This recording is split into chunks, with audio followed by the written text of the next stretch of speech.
A, that is authority of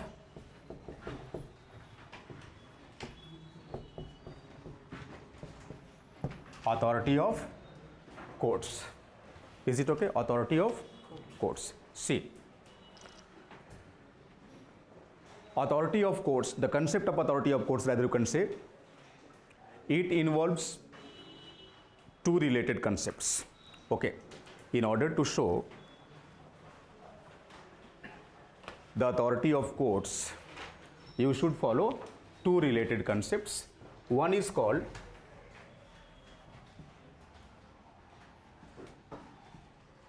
the role of the judiciary. Okay, in general I am talking about. Later on I would have a shift towards Indian Constitution.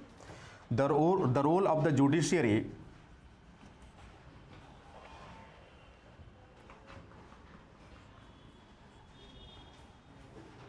to act as the interpreter of the Constitution. Okay,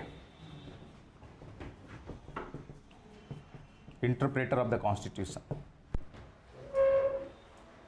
And secondly, the role of the judiciary,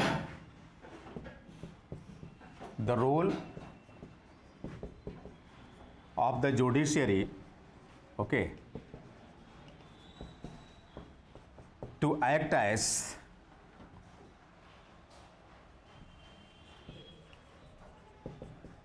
an arbitrator of disputes.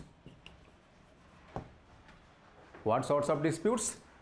The disputes which arise out of center and state, between two states, amongst three or more states. Okay. See, DSWRA. It is already known to you that in case of written constitution, the issues related to distribution of power between center and state, they have already been made clear by a means of textual representation. Okay. In spite of the clear-cut demarcation of power between the center and state, you know, as I told you earlier, no one can deny the probability of disputes which might arise over the distribution of power between the center and states. And whenever such disputes arise, don't you think that must be resolved in order to allow the smooth functioning of federation? Otherwise, these disputes may hamper the smooth functioning of administration. Okay. So, whenever such disputes are to be resolved, the judiciary must come in. In India, the Supreme Court of India has been vested with such responsibility. Okay. Whenever any dispute arises between central government and any state government, or amongst two or more state governments, the role of mediator shall be played by the Supreme Court of India only. Okay. This is called the Supreme Court of India as the sole arbitrator of disputes.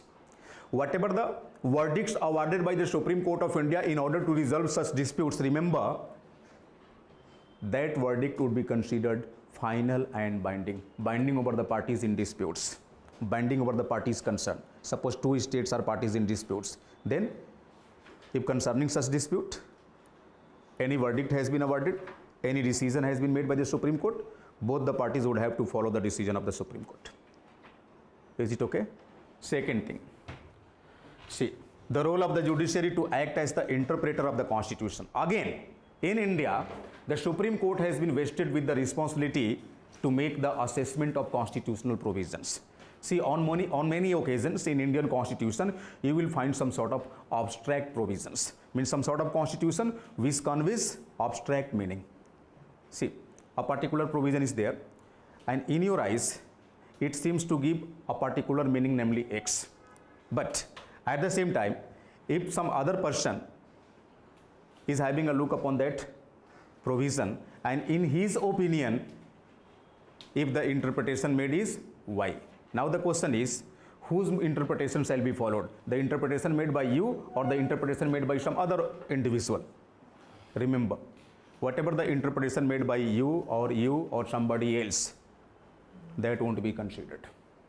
That won't be considered. I mean to say, suppose out of a particular constitutional provision, the central government of India or the union is, shaping a particular interpretation, while the states are shaping yet another interpretation. In that situation, the interpretation made by none shall be taken into account. Over the given provision, whatever the interpretation made by the Supreme Court of India is there, that shall be considered final interpretation, and that must be followed by all. Is it okay?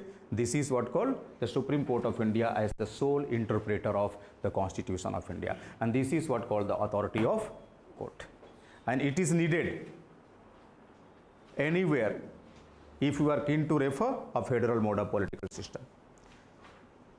Means in almost all the situations wherever you talk about the federal mode of political system, you must find the authority of courts. Without authority of courts, a federation cannot be come out a successful entity. Even you can't imagine for the existence of federal mode of political system. Is it okay? Take down. Authority of courts. Fifth characteristic feature. And don't think simultaneously we are also examining the Constitution of India, whether it follows all such basic characteristic features or not. Till now we have seen the Constitution of India well follows the concept of distribution of power, the concept of supremacy of Constitution. We are already having written Constitution. We are already having rigid provisions of Indian Constitution. Not all, but so many provisions are there which are reflecting towards what? The rigidity. And finally, authority of courts. The concept of authority of courts involves two interrelated concepts. In India,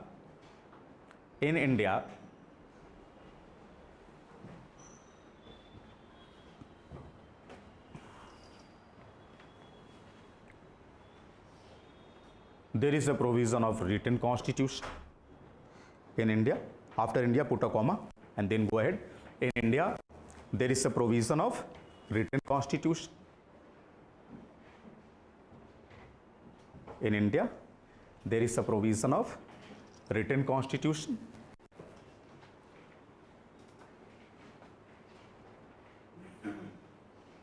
Where the clear-cut demarcations have been made, wherein the clear-cut demarcations have been made, the clear-cut demarcations have been made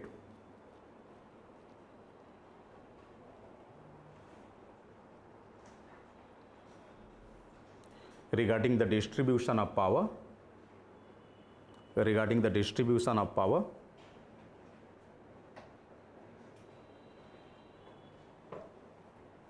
between the center and states.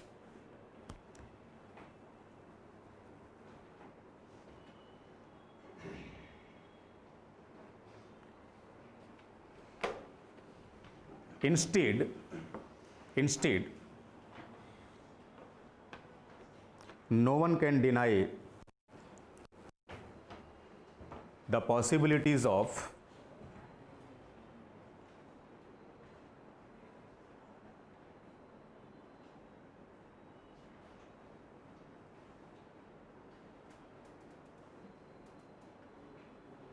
the disputes, possibilities of the disputes that might arise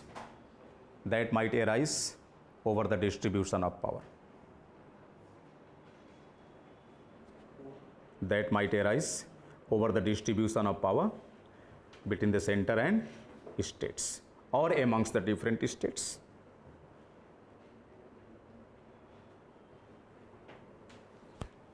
In order to resolve such disputes, in order to resolve such disputes,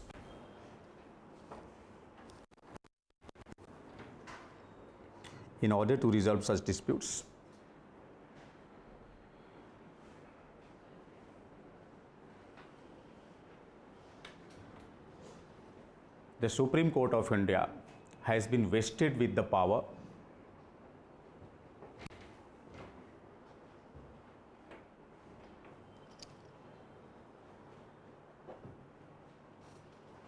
has been vested with the VESTED, provided with, has been vested with the power to make mediation to make mediation or arbitration,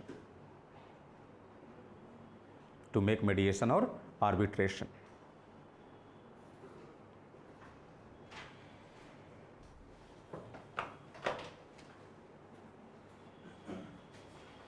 Whatever the decisions made by the Supreme Court of India, whatever the decisions made by the Supreme Court of India,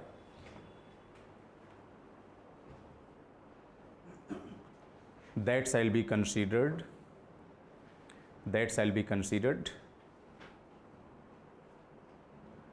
as the final decision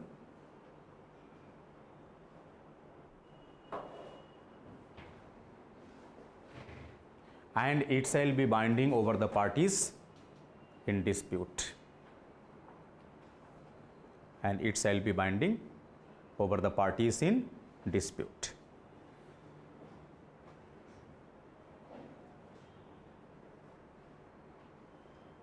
Okay. Thus we can say that the Supreme Court of India is the sole arbitrator of disputes in India. The sole arbitrator of disputes in India.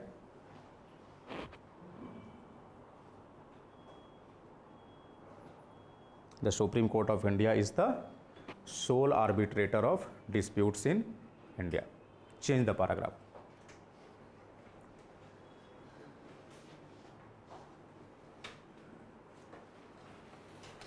One can easily witness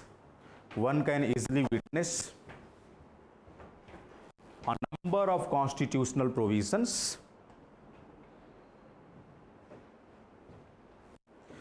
which are difficult to interpret, or difficult to get interpreted. Okay, which are difficult to interpret because of their abstract nature.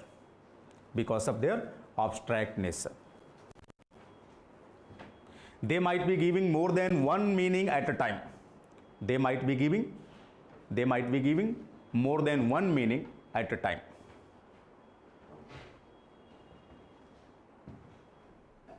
So which interpretation shall be considered as the final interpretation? So which interpretation shall be considered as the final interpretation?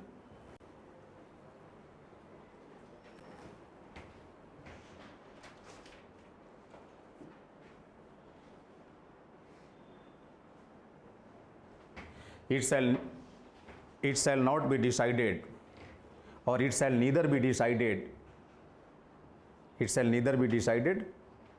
by the central government nor be decided by any state government.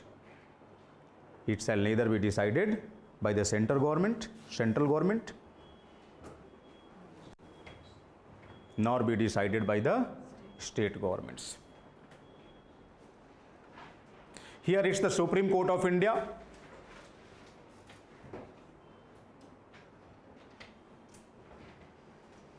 To make the final interpretation of the constitutional provisions.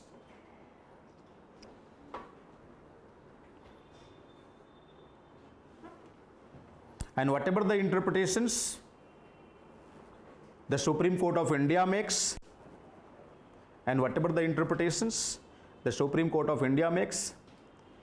that shall be considered the final interpretation.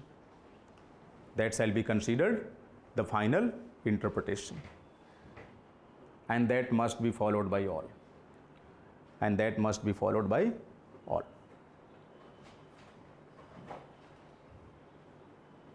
This is called supremacy of the Constitution. Please write down the conclusion after change in paragraph approach. Just change the paragraph and take down in order to conclude this facet.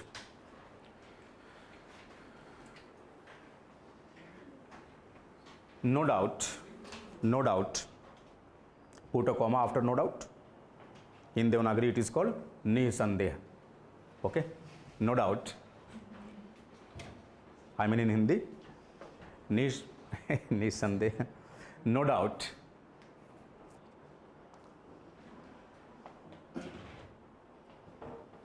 the different scholars,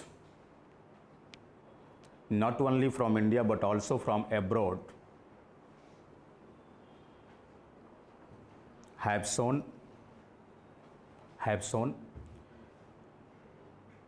different types of opinions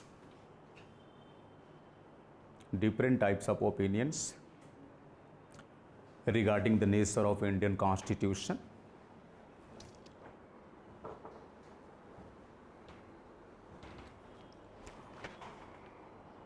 Some scholars molded their opinion, designed their opinion. Some scholars molded their opinion in a manner like the Constitution of India is a unitary constitution.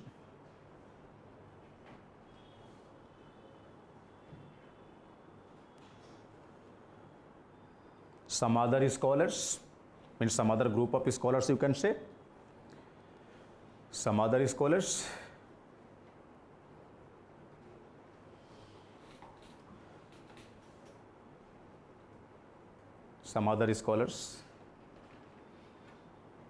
have called the Constitution of India as a federal constitution.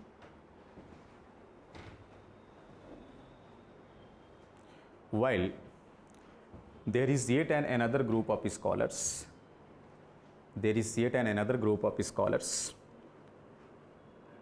who are of the opinion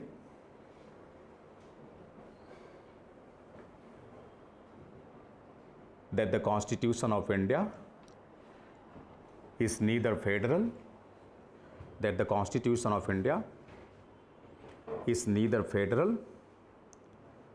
nor unitary. It is basically a quasi-federal of type.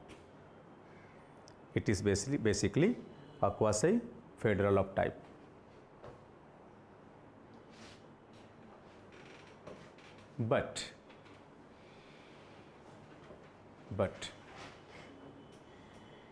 in all, put a comma after all, in all, we get to know that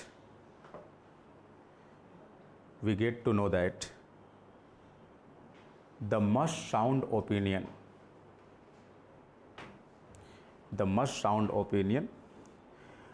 garnered, the most sound opinion collected regarding the nature of Indian Constitution is it being the federal constitution. Regarding the nature of Indian Constitution is it being the federal one. Okay, it being the federal one.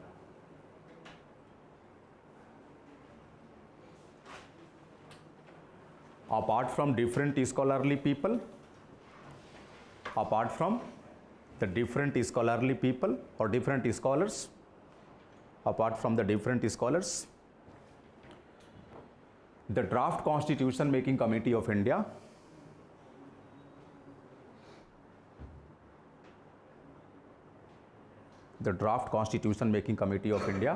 as well as the Supreme Court of India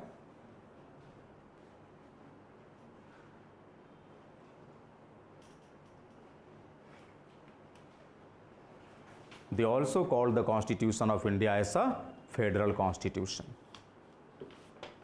Okay. At the same time, whenever we go on to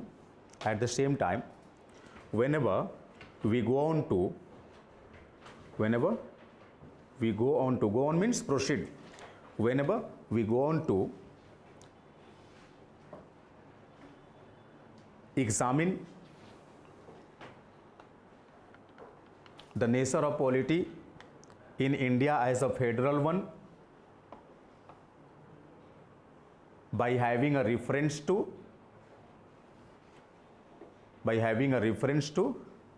the above mentioned characteristic features. Above mentioned characteristic features, what you have seen just now, DSWRA, reference to above mentioned characteristic features. Okay, we get to know that the Constitution of India by and large contains almost possess almost contains almost all the given 5 characteristic features, all the given 5 characteristic features. So Indian Constitution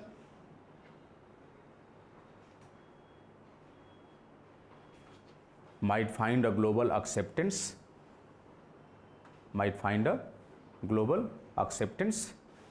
to be called as a federal constitution, isn't it?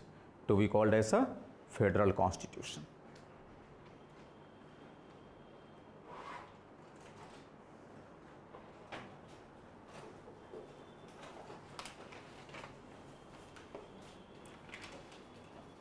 Change the paragraph. But the Constitution of India, or not Constitution, but the federal system in India, shows some distinctiveness, shows some peculiarity, distinctiveness.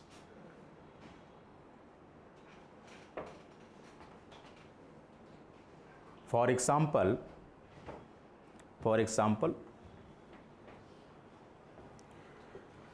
the Constitution of India is not a result of, you should know this point, the Constitution of India is not a result of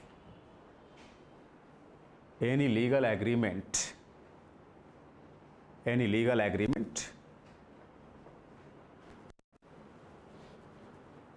maintained between the central authority and the state authorities. Okay, it's not a result of any legal agreement between the center and states.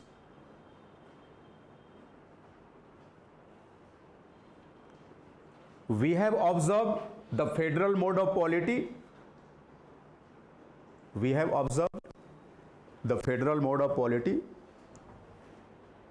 Merely for the sake of observing administrative convenience in the country. Merely for the sake of SAKE, merely for the sake of observing what? Administrative convenience. See, it was not the, don't write this, it was not the intention of the forefathers of the Constitution to observe the power sharing between center and state actually. Whatever the powers are assigned to center, that was because of, in order to make the states competent to at least ensure the administration and governance in their respective jurisdiction. Don't you think India is a geographically that much vast country? It has a greater degree of cultural variations. And wherever such a greater degree of cultural variation prevails, a country is, if, a very vast one, in that situation it would always be difficult for the central authority to ensure the smooth administration and governance. A centralized approach cannot be followed in governance. अरे भाई, दिल्ली से महाराष्ट्र के गांवों तक शासन करना आसान है क्या? नहीं. तो सेंटर ने क्या किया? अपनी एडमिनिस्ट्रेटिव रिस्पॉन्सिबिलिटीज को फर्केट कर दिया, डिवाइड कर दिया, किसमें? अलग अलग यूनिट्स के. So the motive of following decentralization in Indian polity was simply to ensure what? Smooth administration, convenient governance, that's it.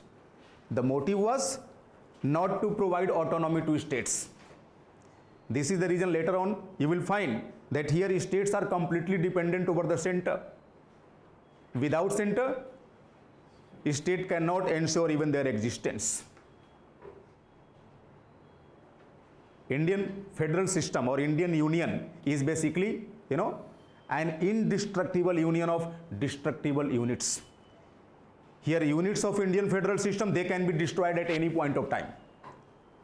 But the federation can never be destroyed. Is it okay?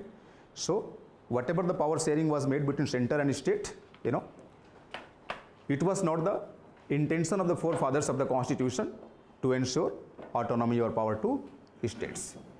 First complete it. I will provide you a chance, don't worry. This is the reason why in due course of This is the reason why in due course of ensuring the distribution of power between the center and states,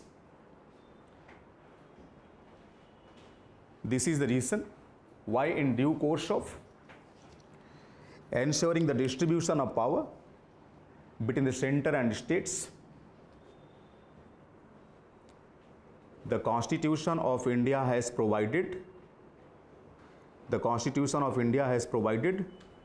greater powers in favor of the center.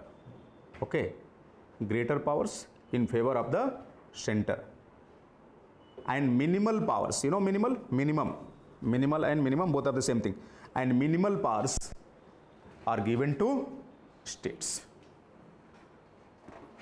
Okay, in this way, whatever the surplus power assigned to the center, they sometimes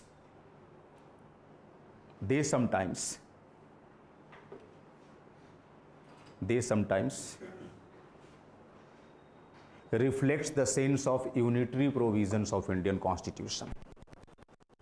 Reflects the sense of unitary provisions of the Indian Constitution.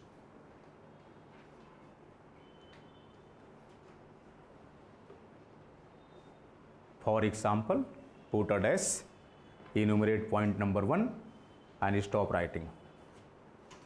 Yes, please. You are asking something. Federal power is not limited to geographical. Pardon? Federal power and central power is not limited to geography. Let's in terms of Telangana and Andhra Pradesh. No. I'm not talking about geography in particular. See, suppose you are having two countries in choice. Okay, one country is geographically very small. Don't you think a particular governmental entity can control the administration and governance throughout the territory? It would be easier for that government. But suppose a country is geographically very vast. In order to ensure proper administrative accessibility, don't you think there must be some sort of decentralization in governance? And in order to ensure the decentralization in governance, you cannot deny the geographical expansion. Is it okay or not? अरे भाई बहुत बड़ा देश हो, आप देखो ना क्यों लोग कहते हैं why there is a growing demands nowadays to formulate smaller states at the place of big states. छोटे राज्य होंगे तो छोटे छोटे जिले होंगे, समझ में, छोटे छोटे कमिश्नरीज होंगी, सब डिविजन्स होंगे. वैसे में आपको नहीं लगता कि कॉमन पीपल को हम इजीली एडमिनिस्ट्रेशन के साथ कनेक्ट कर सकते हैं? किसी स्कूल में ठीक से पढ़ाई नहीं हो रही है, सीधे बच्चे कलेक्टर महोदय के पास चले जाएंगे कि नहीं?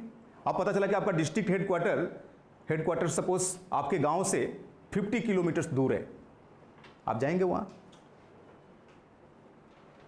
This is the reason why decentralization in administration and governance needed. Is it okay to all of you? Till now whatever we discussed, clear है सब कुछ? अब इसके बाद जो हम लोग पढ़ेंगे ना, अभी नेचर ऑफ इंडियन कॉन्स्टिट्यूशन ही पढ़ना है, but it is yet not completed. अभी भी ये समाप्त नहीं होता.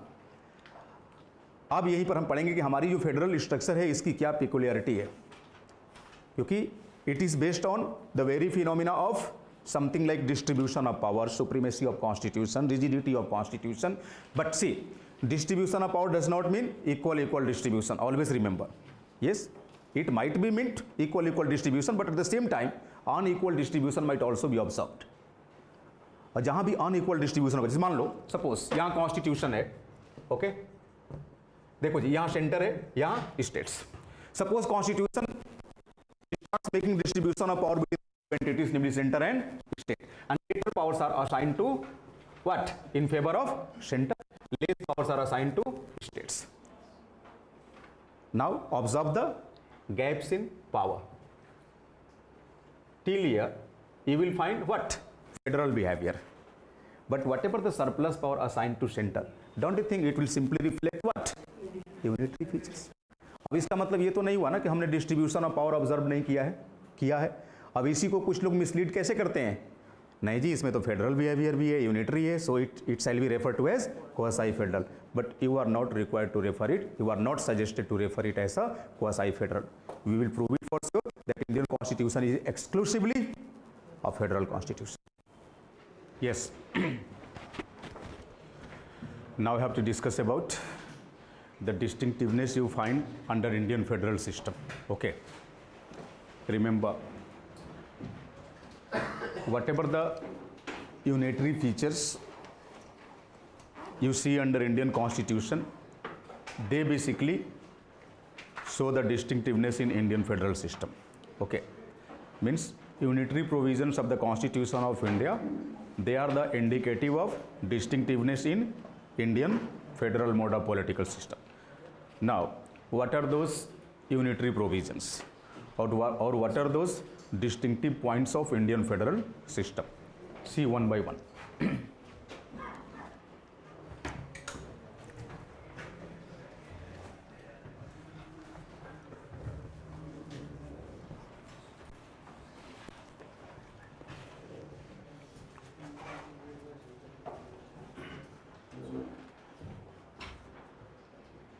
See, in federation you usually find center state model, right? This model. Okay. Wherever federal mode of political system prevails, you will have two different constitutions, one for the federal authority or central authority and other for the state authorities. But remember, in India, there is a provision of single constitution, which is called the Constitution of India. And it's the Constitution of India only which fulfills the administrative and governance related needs of both the center and states. Don't you think this is one of the peculiarities prevailing in Indian federal system? Okay. So, first distinctive aspect of Indian federal system is the availability of single constitution. That is the Constitution of India. Okay. Constitution of India, single constitution. Second thing, globally, wherever you find federal mode of political system, you will find two different types of citizenship provisions. Okay. First one is the citizenship provision related to federation, that is central authority, and other one is for units. But you know, in India there is a provision of single citizenship. Here states have no state citizenship. You will find no state citizenship in India except one state, that is the state of Jammu and Kashmir. But that is an exceptional aspect. Okay. We would discuss about the issues related to the state of Jammu and Kashmir separately. Okay. Whenever I say Indian federal system, it means you should not take into account the state of Jammu and Kashmir, right? Here the relationship would be 1:28, means only 29 states, sorry, 28 states. Okay. Means in Indian federal system, states are not allowed to make any special provision regarding the ordinary residents regarding their ordinary residents on the basis of citizenship status. Okay. You would be called the citizenship of India. You might be the resident of Maharashtra, but not the citizens of Maharashtra. You are the citizens of India. There is a provision of single citizenship. But in other federal mode of political system worldwide, you would usually find what? Dual citizenship. But here there is a provision of single citizenship. Again, second peculiarity, single citizenship. Don't you think the provision of single citizenship simply demonstrates towards the, unitary feature? Because if you go on to provide a nomenclature to your citizenship, you cannot call it like the citizenship of Uttar Pradesh or the citizenship of Gujarat. Rather, you would always call it the citizenship of India. Here, this expression, the citizenship of India, it simply reflects towards the central authority. Okay, centralizing tendency of Indian political system. And the approaches which signify towards the centralizing tendency of India, they would be simply considered as what? Unitary approaches of Indian constitution. Okay, unitary. See, again, so many constitutional provisions are there. Via means of that, you can make an examination of availability of unitary features. But remember, these unitary features should not be considered as alien to Indian constitution. They are not considered as foreigners to Indian constitution. Okay, they should be considered as an indispensable part of Indian federal system. This is the reason why I have given the name to this topic as distinctive features of Indian federal system. Okay, and this distinctiveness is simply shown via means of what? The provisions signifying unitary traditions, unitary context. Anyway, see, Article 352. Article 352 makes provision of national emergency. You know, national emergency. We'll discuss it later on about the emergency provisions exclusively, but for the time being, just make a mention of, just make a reference of national emergency. During the time of national emergency means when the national emergency has been proclaimed by the President of India, in that particular time period, the concept of distribution of power between the center and state is halted. Halted means stopped. Means the constitution stops making distribution of power between center and state. And here the center has been empowered, you know, to make legislations even over the subjects, even over the items given under the state list. What does it mean? Don't you think it simply corroborates towards the unitary provision of Indian constitution or distinctiveness towards the Indian federal mode of political system? Okay, one thing more. Article 356, it talks about what? The president's rule in states. When the president rule in state has been imposed, don't you think state legislative assembly is suspended? You know, the government is suspended, assembly is dissolved, and the center starts, you know, enjoying concurrent legislative jurisdiction over the subjects of state list. Again, it is an indicative of what? Unitary provision.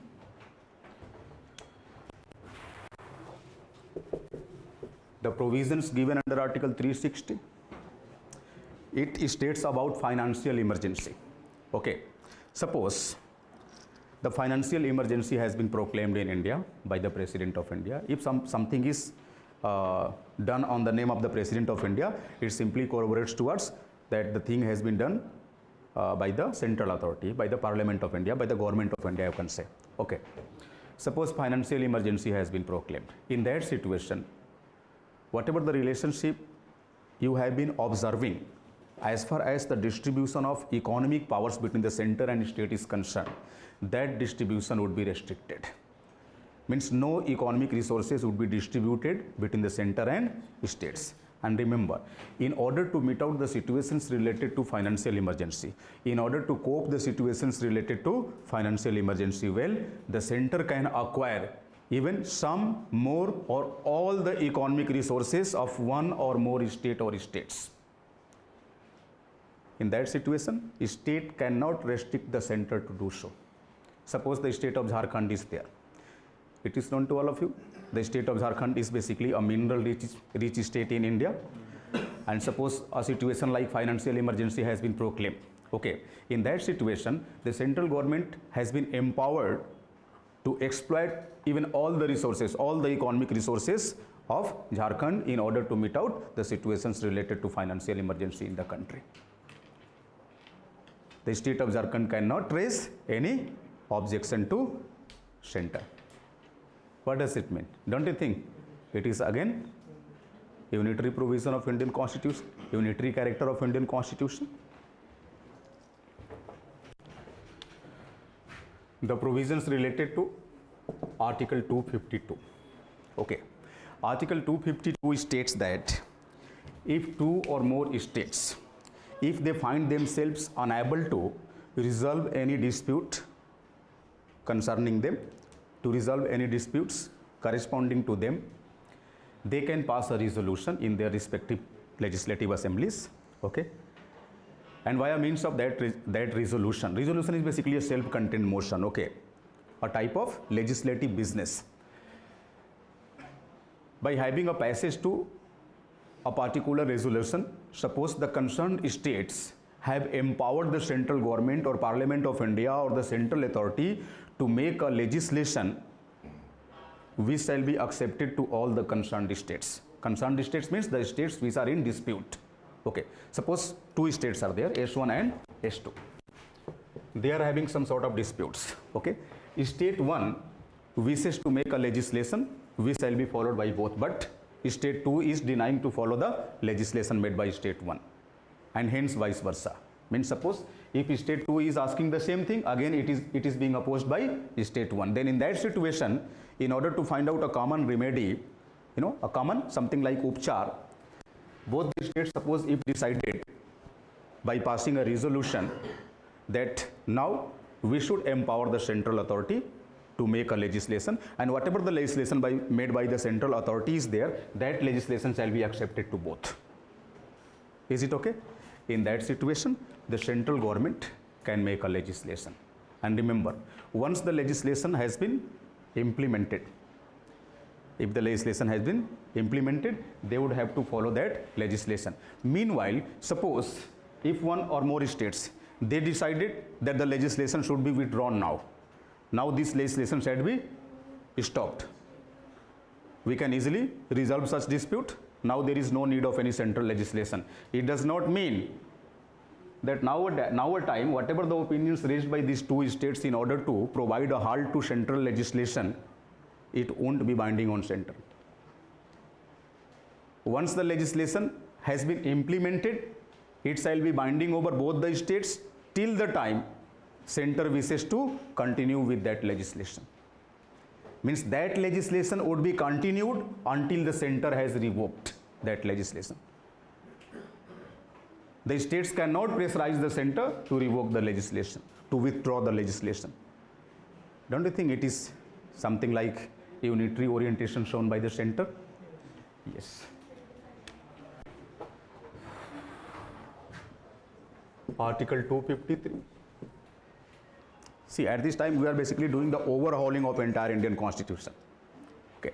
Sometimes we shift to Article 360. Sometimes we just observe a shift towards 252 or 253. Anyway, Article 253 says that the responsibilities to go into international agreement or treaties, that is solely vested with the central authority. Okay. And suppose when the government of India is keen to go into an overseas deal or an overseas agreement, no matter whether that agreement is going to cause what? Some sort of variance over a particular state, it is not binding over the central authority to take care of state's concern. For example, suppose the government of India is keen to carry out any international agreement with the government of Bangladesh. Don't you think whatever the agreement is made between the government of India and government of Bangladesh, it would largely impact the state of West Bengal? Suppose the Chief Minister of West Bengal, Mamta Didi, is raising some concerns regarding that agreement. Central government is not bound to follow the concerns of Mamta Didi. What does it mean? Unitary provision. Okay.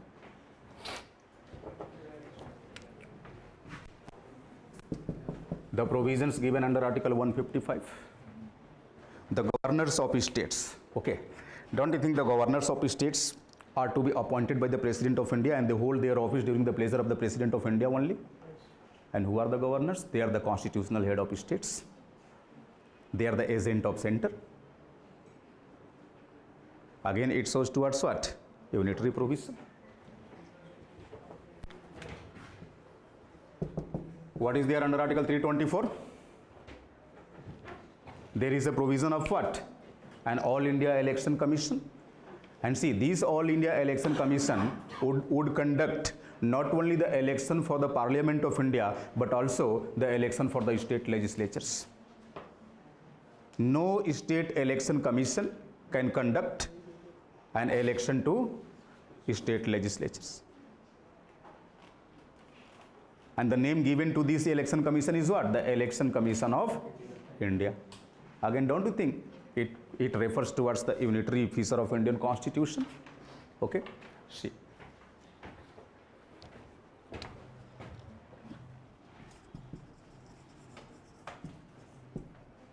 Judges of high courts. Don't you think High courts are basically assigned with their jurisdiction concerning state territories. High courts are there for state or states. Okay. But the judges of high courts, don't you think they are appointed by the President of India? And if they are to be removed from their office, a resolution similar to the impeachment process that shall be passed only by the Parliament of India.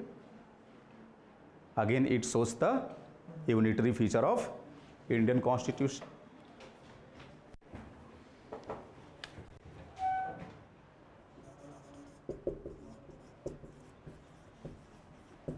Article 256 and 257. It states about the mode of communication, mode of conveyance, like railways, roadways, that is national highways, inland waterways. They are basically the subject of union list. Okay. But they are expanded over entire Indian territory. Suppose a railway line has been going across 2 to 3 states. Okay. The railways, passing through a state, it shall be the responsibility of that state to provide safety and protection to the railways. Failing to do so, it shall amount to breakdown of constitutional machinery in the state. And when a state has been accused with the breakdown of constitutional machinery, a bad situation of law and order, the state government can be dismissed. And center can acquire concurrent legislative jurisdiction over the subjects given under the state list of state concern. The only thing, again, it shows towards what? Unitary provision of Indian Constitution. Is it okay?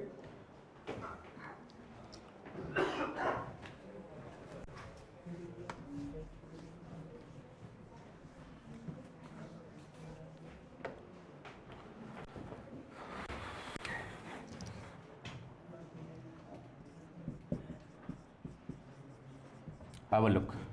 7th schedule of Indian Constitution. It makes a mention of the distribution of legislative powers between the center and state via means of 3 different lists. What are they? The union list, state list, and concurrent list. Okay. Remember, the maximum number of items are given under the union list. See, whatever the items you find under the union list, they are highly important ones. They are highly qualitative in nature. Okay. So, numerically, the number of items is higher in union list, and again, qualitatively, they are also superior to the rest of the list. Okay. For example, originally there used to be 97 items in the union list. Okay. Nowadays it has been reached up to 100 plus. Is it okay? For preliminary examination point sake, you may have a look. Otherwise, for mains point of view, they are not necessary. What is needed here is just to show that union list contains the most relevant items. They are numerically higher. Means qualitatively and quantitatively, most of the items are given in union list. Anyway, they have been increased up to 100. They are the most qualitative items, okay, and the maximum number of items as well. Second thing, whatever the items given under the union list are there, they are subject to exclusive legislative jurisdiction of the central government. They are subject to exclusive legislative jurisdiction. What is meant by the term exclusive legislative jurisdiction? Means by no way any state authority can make any sort of legislation over the subjects given under the union list. This is what called the exclusive legislative jurisdiction of the central authority of the union. Is it okay? Second thing, state list. Okay. There are most inferior subjects which you find under the state list. I will give you time. Don't interrupt in between. The most inferior subjects are given here. Okay. And one thing more. Originally, there used to be 66 items in state list. Nowadays, it has been reduced to 61. don't you think the items given, in the side of state, they are being reduced, while the items which was conferred on union list, they are being increased. Okay. Here you find most important subjects, most superior subject. Here you find what? Most inferior subjects. Don't worry, I will give you time. I will remember. One thing more. If you wish to have a look upon the mode of jurisdiction of the state authorities, remember, ordinarily, the states enjoy legislative jurisdiction over the subjects given under the state list. But that legislative jurisdiction shall not be referred to as the exclusive legislative jurisdiction, as was the case you saw in union list. So whatever the legislative jurisdiction the states are having over the subjects given under the state list, they are basically ordinary in nature. Are you getting my point or not? Ordinary in nature. Here, exclusive. Exclusive. Is it okay? Third point. Concurrent list. By name itself, you might be knowing that this is basically a list of common jurisdiction. Common jurisdiction means here center can make legislation, states can also make legislation. But again, a twist is there. What is that twist? See, suppose, formerly there used to be 47 items only in concurrent list. Nowadays it has been reached up to 52. Is it okay? See, considering the quality of the items, finding across all the three lists, the most qualitative items are given in union list. The second most qualitative items are given under concurrent list, and the least qualitative, or you can say inferior items, are given under state list. Okay. Suppose out of these 5 items, suppose item number 32 is there. Okay. I have selected item number 32. Okay. The subject given as item number 32, if the center and state both are keen to make legislation over the same subject, right? Suppose whatever the legislation made by the central authority is there, suppose this is legislation number 1, and whatever the legislation made by state authorities are there, that is basically legislation number 2. See, both the legislations have been made out of single subject, or you can say common subject. In that situation, the legislation made by the central authority shall prevail over the legislation made by the state authority over the same subject. What does it mean? Don't you think it simply shows towards the unitary behavior of Indian Constitution? Prima facie, you have made the provision of what? Distribution of legislative powers between center and state. But at the same time, you can easily understand the point that here the mode of distribution has been tilted in favor of center. That has been inclined in favor of center. States are kept on what? Weak footing. Center and state both are not kept on equal footing. Here you cannot observe any level playing field as far as the distribution of legislative powers between center and states is concerned. Are you getting my point or not? Yes. One thing more.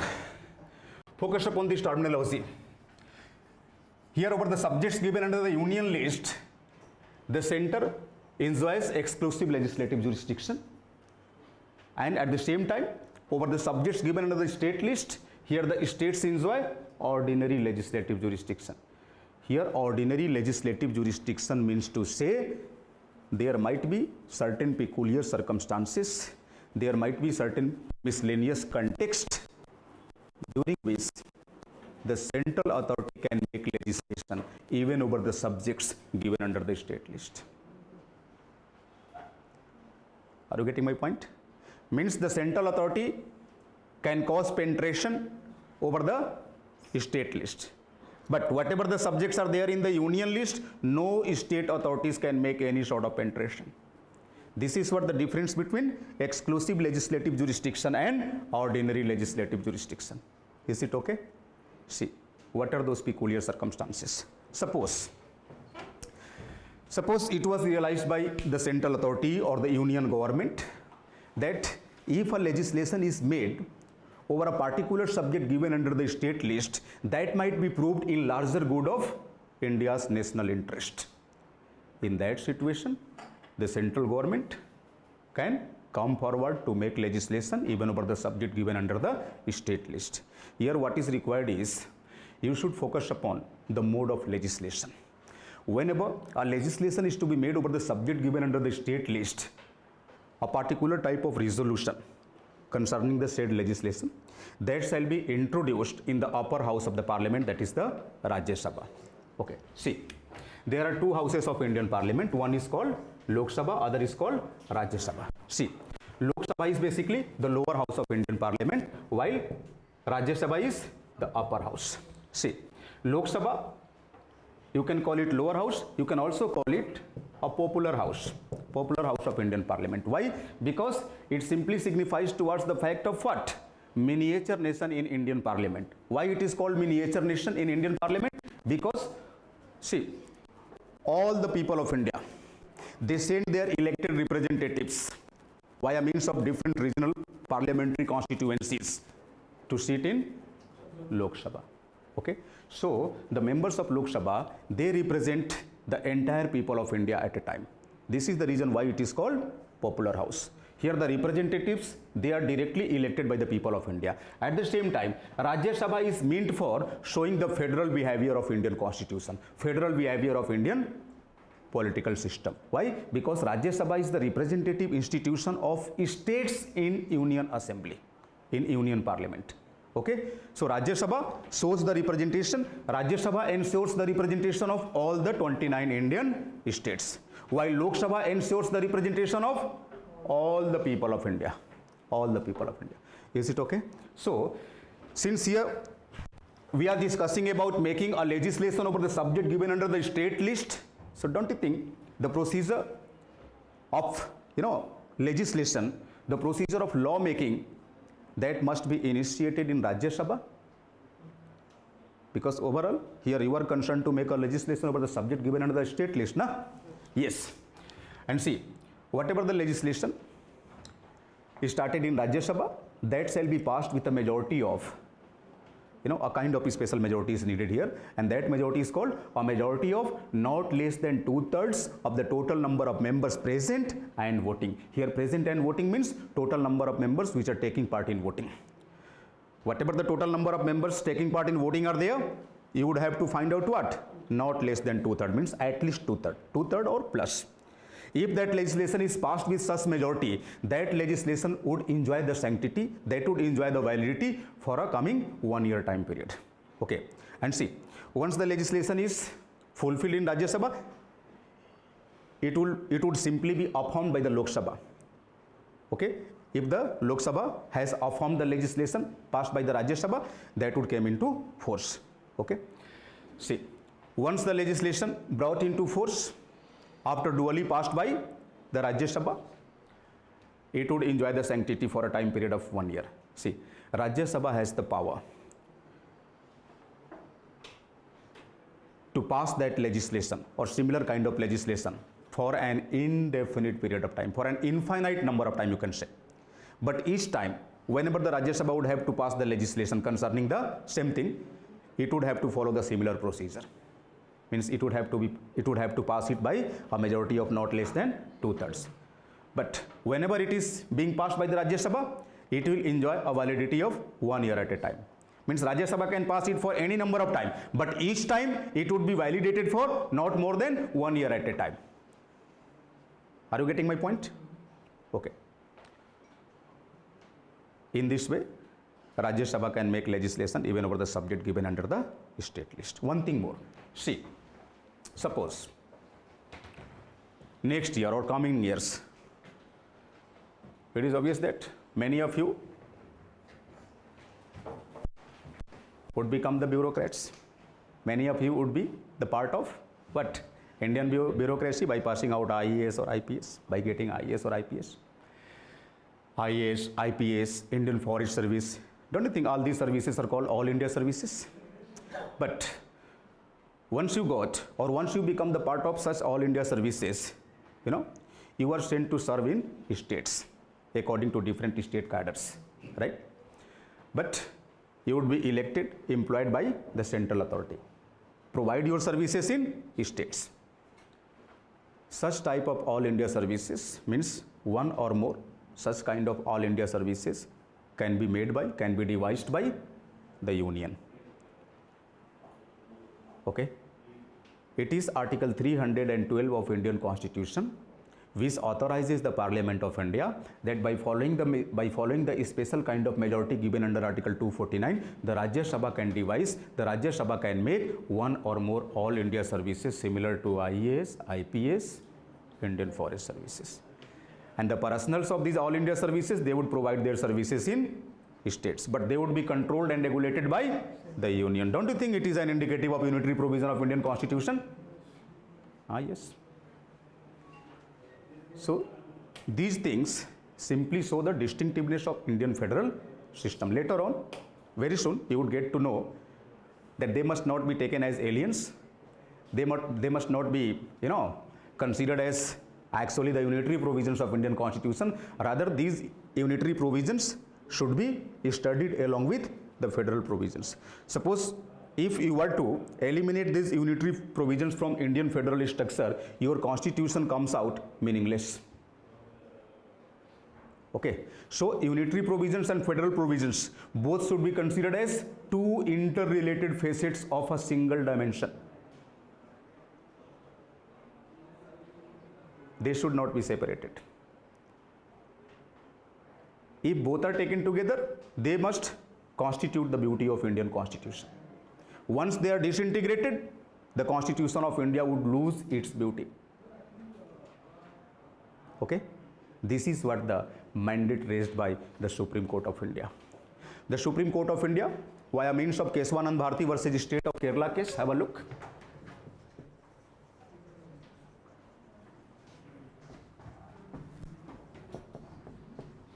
State of Kerala case, 1973.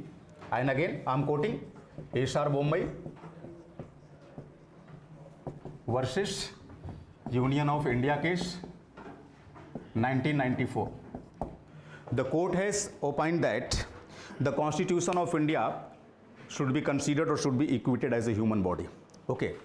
Just like in a human body, you find the relationship prevailing between the soul and body organs. Similar type of relationship you might, prove over these federal and unitary provisions of Indian Constitution. Here, in the words of Supreme Court, I am quoting. So many other scholars are there who have quoted the federal provisions of Indian Constitution as the body organs and unitary as the soul. But this is not the mandate raised by Supreme Court. What is the mandate raised by the Supreme Court? The Supreme Court says whatever the federal provisions are there, they shall be considered as the soul of the Constitution of India.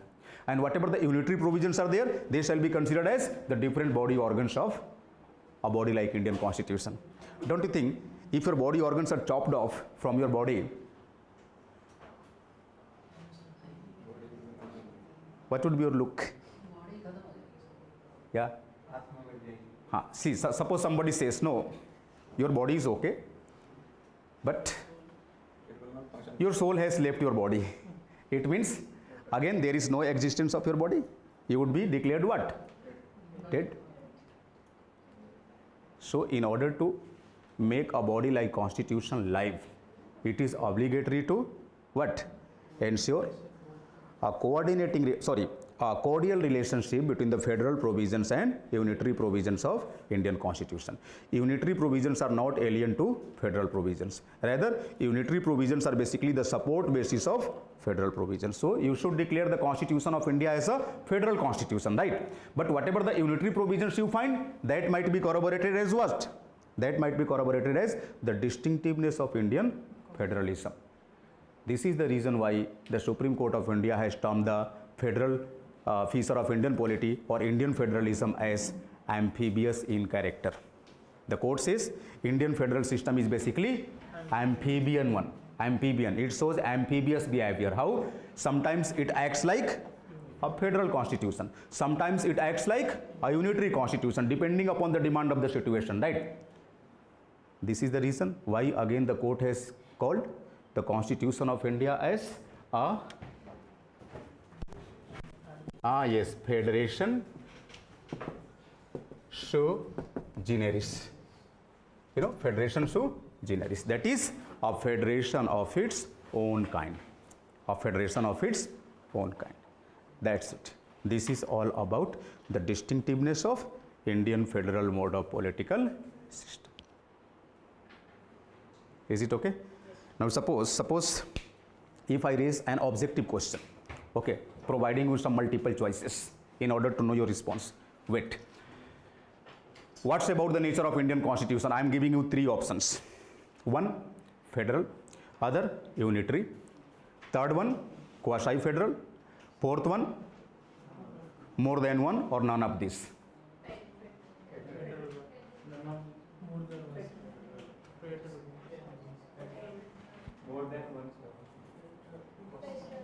Federal, unitary. हाँ, yes, tell me. Federal, yes. आपसे ज़्यादा तो उन्होंने समझ लिया. बार बार मैं यही साबित कर रहा हूं ना कि फेडरल. सर आप स्टार्टिंग के लेक्चर्स हो रहे थे तब आपने मेंशन किया था कि कहीं पर भी ऐसा नहीं कहा गया कि हाँ लिखा नहीं है कि फेडरल है. हाँ जी, ठीक है, बिल्कुल लिखा है. किसने कह दिया आपसे कि नहीं लिखा है? जो मर्जी वही बोल देते हो. Have a reference to Article 1 in Part 1 of Indian Constitution. India, that is Bharat, shall be a union of states. You know union? What is union? Union is a type of federal mode of political system. Federal system can be trifurcated in nature. One, union type of federal system. Other, federation. Other one is confederation. मैं पढ़ाऊंगा आपको ये. कैसे इतने confidence से कुछ भी बोल देते हो कि कहीं नहीं लिखा है क्या? हाँ, कहीं यूनिटरी नहीं लिखा है. सबने ये कहा है कि yes it has its unitary orientation, it is more unitary less federal. ऐसे करके डिप्लोमेटिक जवाब सबने दिया है. तभी तो आपने देखा मैंने किसी का नाम नहीं लिया कि किसने यूनिटरी कहा. प्रोफेसर बीबी त्रिपाठी ने एक बार इसको यूनिटरी बोला था. तो जब मैं मेंस में लिखवाता हूँ तो आपको बताता हूँ कि लिख देना प्रोफेसर त्रिपाठी एट ऑल. ये तरीका होता है मेंस का. आपको लगता है ना कि एक का नाम आपको याद है, अगले का नाम याद नहीं है, तो उसके सामने एट ऑल लगा दो. At all means Mr. Tripathi and the people similar to him, and the people are like. Hi, you should follow this in your written examination. At all नहीं, at all. ऐसे इसको गड़बड़ मत करना. मैंने कोई वर्तनी की गलती नहीं की है यहाँ, है ना? I have not misspelled here. At all.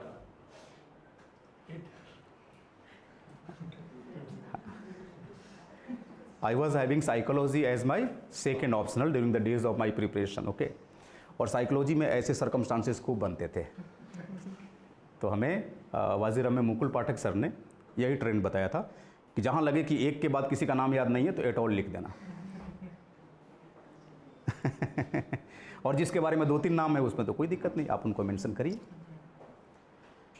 आप ये लिख लेंगे कि लिखवाऊँ? आई होप कि आप लिख लेंगे. और नहीं भी लिखे होंगे तो वीक डेज वाले जो बच्चे हैं ना उनकी नोटबुक से आप जेरॉक्स करा लेना. इसलिए मैं कह रहा हूँ कि वीक डेज में कम से कम 12-13 आवर्स की क्लास जा चुकी है और आपको मैं चाह के भी 2 दिन में 12 या 13 आवर्स नहीं बैठा सकता. अभी तक आप थक गए होंगे. नहीं थके हो तो लिखो. थोड़ा फास्ट लिखेंगे आप, है ना? क्योंकि I will make you write the same thing which we have been discussing, है ना? तेजी से लिखो. नहीं तुम बैठ के रिवाइज करो. अभी मैं 10 मिनट में आपको लिखवा दूंगा, है ना? मैं थोड़ा अलग तरीके से इसको लिखवाता हूँ, पॉइंट फॉर्मेट्स वगैरह नहीं.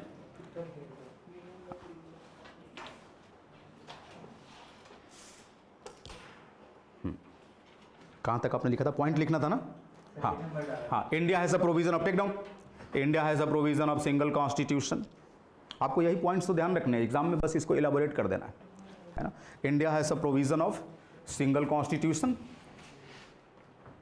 which fulfills the administrative or governance related aspects of both the center and states. Second point,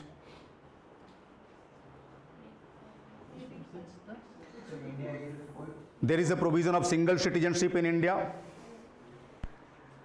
Don't interrupt. There is a provision of single citizenship in India. If something is left, you can refer your neighbor.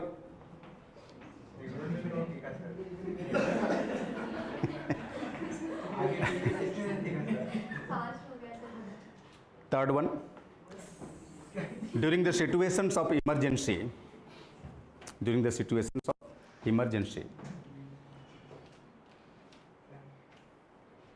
the center state relationship is diluted. Okay, the center state relationship is diluted. The distribution of powers between the center and states stands suspended. Okay. See, there is no need to make a separate mention of Article 352, 356, 360. ये मैं prelims के point of view से आपको बताया. आप अपने copy में ना, नोटबुक में, रफ वर्क में मेरे बोर्ड वर्क को जरूर फॉलो करेंगे, है ना. It would be prove beneficial for your prelims preparation. Okay, but mains में you should avoid providing titbits as much as possible. जितना हो सके फैक्ट्स को डालने से आप बचेंगे. दो नुकसान है इसके. एक तो फैक्ट की रट्टेबाजी करनी पड़ेगी. अगर कहीं गलती से भी आपने उल्टा पुल्टा डाल दिया तो अच्छा नंबर आना होगा, वो भी कट जाएगा, है ना. हाँ, during emergency situations like national emergency, state emergency, you know, it is also called President's Rule, and financial emergency,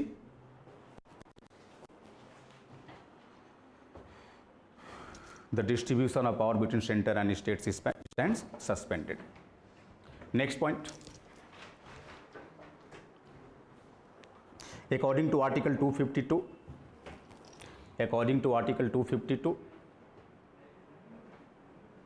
if two or more states empowers the center to make a legislation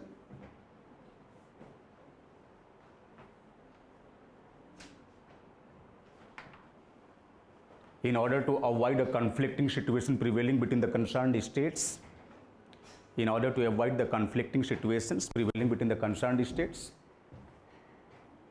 the center can make legislation,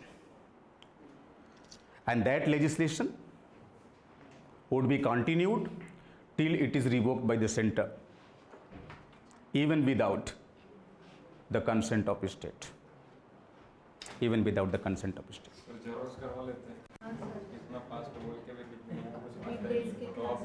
वैसे आप इतने speed में नहीं लिख रहे हैं. गलती मेरे स्पीड में बोलने की नहीं है, आपकी स्पीड बहुत स्लो है. देखो क्या है, आप कहाँ से गलती कर रहे हैं मैं बता रहा हूँ. अभी आप पूरी तरह से यूपीएससी प्रिपरेशन वाले रंग में रंगे नहीं हैं. मैं बताऊं क्या करते हैं. कॉन्स्टिट्यूशन लिखना हो, आगे बढ़ो. अब पूरा कॉन्स्टिट्यूशन तुम छापोगे तब तो नहीं होगा जी. समझ रहे मेरी बात. This is not my mistake.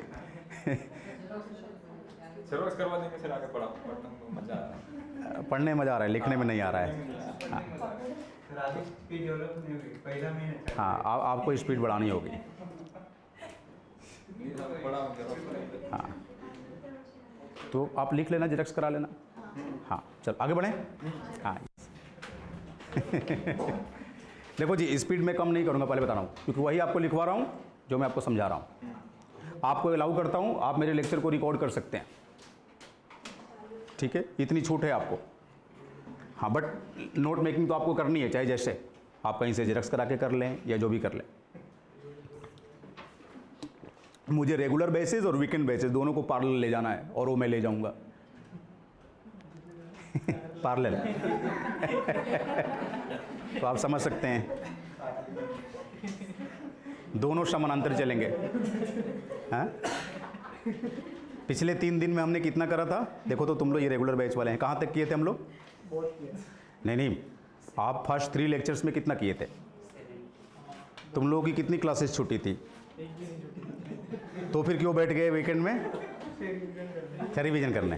तो देखो फर्स्ट 2 डेज में हमने कितना करा था? डिस्टिंक्टिव फीचर्स हो गया था. ये सेकेंड डे हुआ था कि थर्ड डे? थर्ड डे में ना. और 5 लेक्चर्स आपके हुए हैं. You can go home now, no problem. कौन सा बाकी है? हाँ, ये पुट डाउन. हाँ, before going ahead to refer next facet, let's take down some questions. आप क्वेश्चन लिख लीजिए. और बच्चे आप जेरॉक्स करा लेंगे जरूर, ओके ना? आप जेरॉक्स करा लेंगे, नहीं तो दिक्कत होगी. हाँ, जेरॉक्स करा. आप ऐसा करो ना, किसी का फोटो क्लिक कर लो. हाँ, चलो take down some questions. What's happened? तुम तो कुछ नहीं लिखी हो. हाँ, Take down question number 1. Question number 1. Discuss the unitary features of Indian Constitution.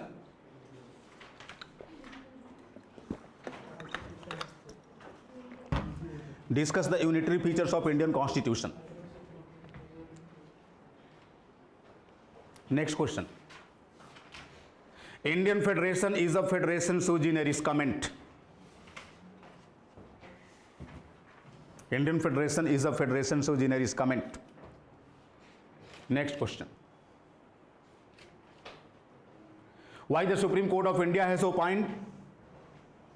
Why the Supreme Court of India has opined? देखो जी, ओपिनियन सही था, भले लाइट कट गई. Why the Supreme Court of India has opined that the Indian federal system is a federal system of its own kind?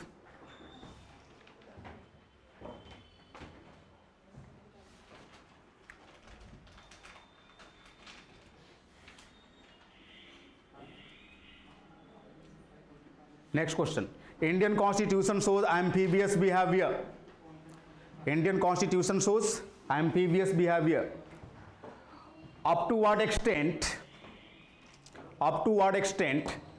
do you agree to this statement? State.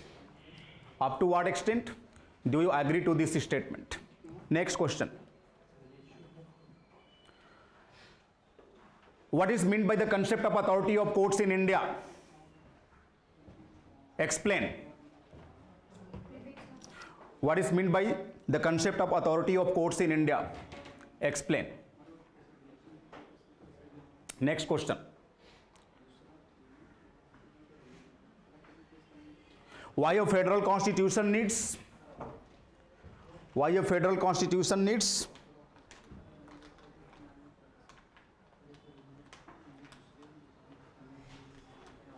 The authority of court.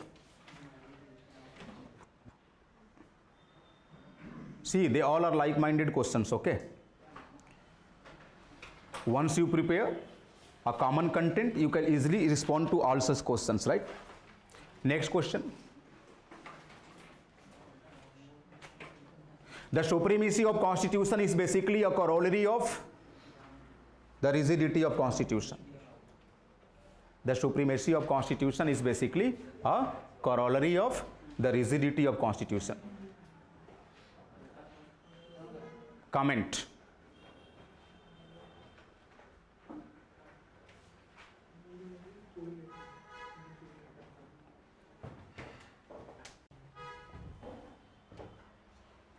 What are the global parameters?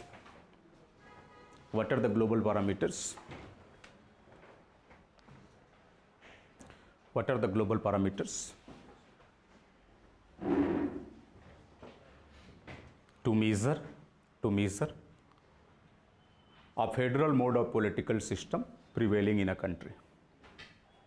Explain in brief. Explain in brief.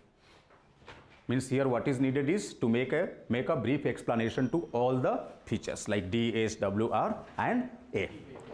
Okay. What do you mean by the rigidity of a constitution? Explain. What do you mean by the rigidity of a constitution? Explain. See, all the questions each should be written in 150 to 200 words. Okay. Okay then, that's all for today. I will see you tomorrow on prescribed time. What is the class time for tomorrow? 12, 11. Okay, I'll see you tomorrow at 11 a.m. Okay, till then, take care. Thank you so much.